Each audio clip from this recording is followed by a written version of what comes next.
सीधी सास। एक परिवार में 5 लोग थे। ओम प्रकाश, उनकी पत्नी सुमित्रा, बहू भावना, बेटा राहुल और एक थी उनकी बेटी प्रियंका।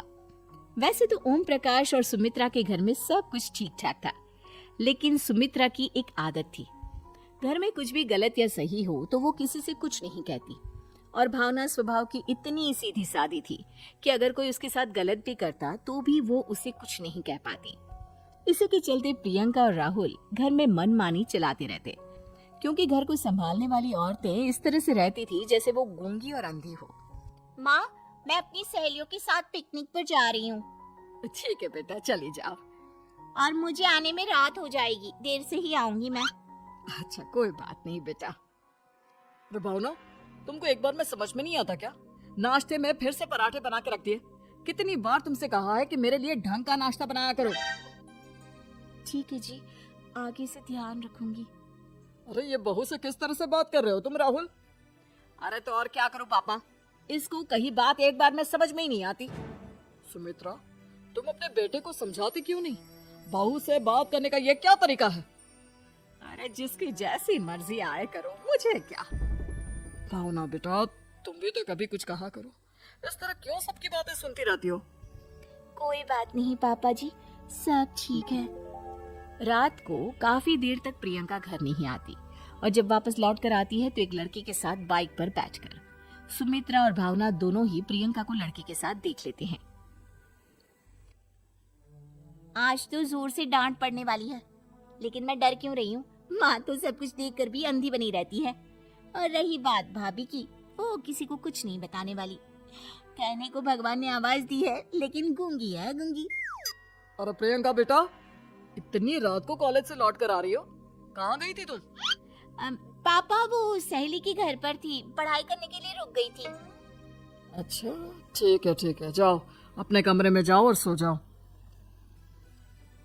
सुमित्रा ने अपनी बेटी को एक लड़की के साथ इतनी रात को आते देखकर भी उससे कुछ नहीं कहा और भावना ने भी इस बारे में किसी से कोई बात नहीं की। कुछ दिनों के बाद मामा जी का फोन आया था।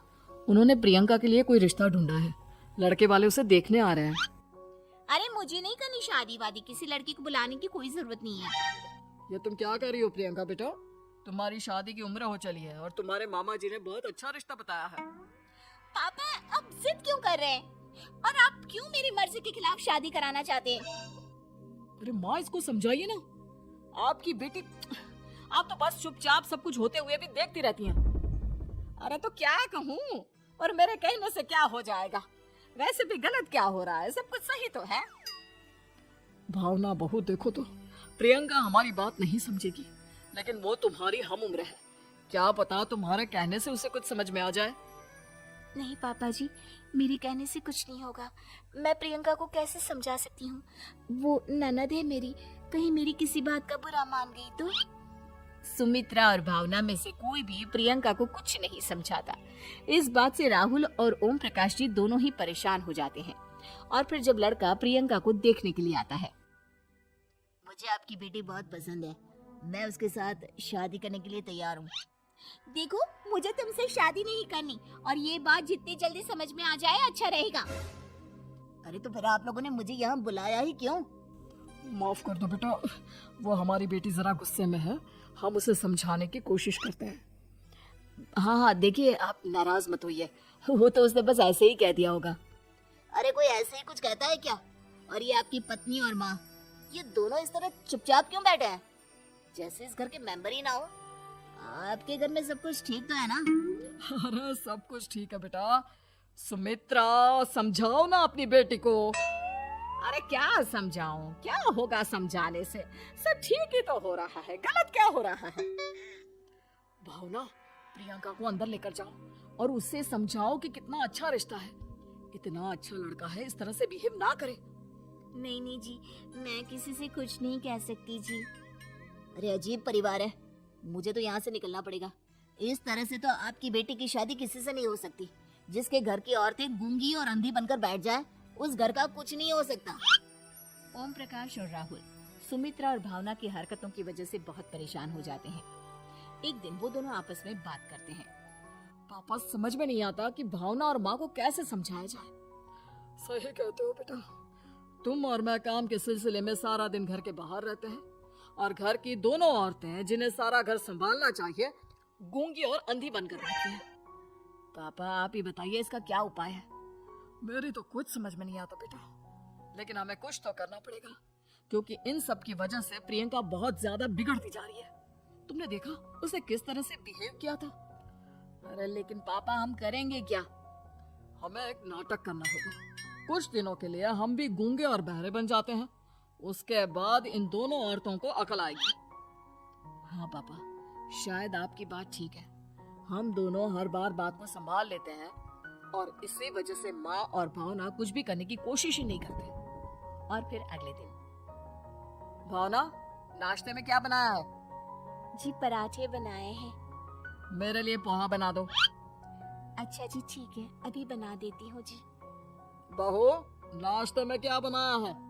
पापा जी पराठे हैं और पोहे बन रहे हैं। अरे बहू मुझे तो उपमा खाने का मन था, मेरे लिए उपमा बना दो।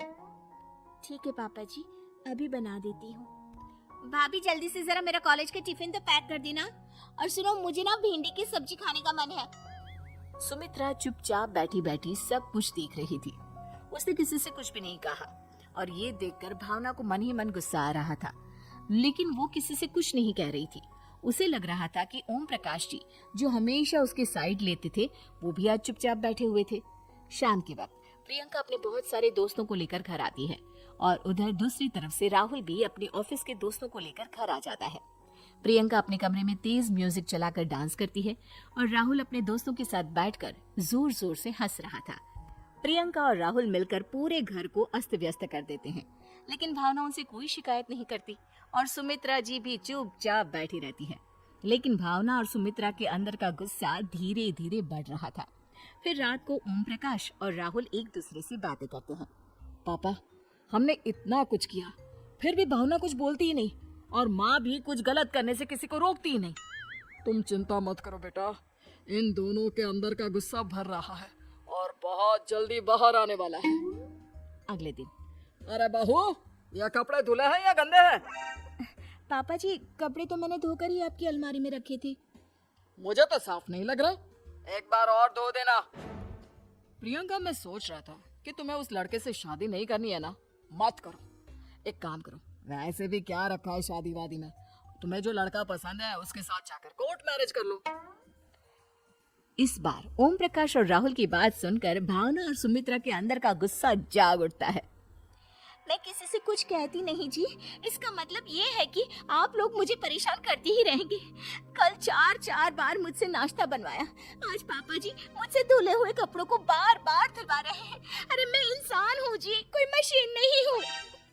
तुम दोनों ने मिलकर इस घर की कैसी हालत बना दी है और अपनी बहन को भागकर शादी करने के लिए कह रहे हो। तुम भाई हो या दुश्मन? ओम प्रकाश और राहुल जोर जोर से हंसने लगते हैं। अरे इसमें हंसने की क्या बात है? हम लोग यहाँ इतने परेशान हो रहे हैं जी, तुम लोगों को ऐसी हरकत करने के बाद भी हंसी आ रही है। ये क्या कर रहे हैं जी आप दोनों? यही तो हम चाहते थे कि सुमित्रा तुम अंधी होकर ना बैठी रहो। घर में कुछ भी गलत हो तो उसे रोकने की कोशिश करो। और भावना तुम अपने साथ हो रहे गलत व्यवहार पर भी कभी मुंह नहीं खोलती, ये सही बात नहीं है। मैं चाहता था कि तुम्हारी भी जुबान खुले, तुम गलत बात का विरोध करो। गूंगी बहू और अंधी सास की ये जोड़ी इस घर में अब नहीं चलेगी।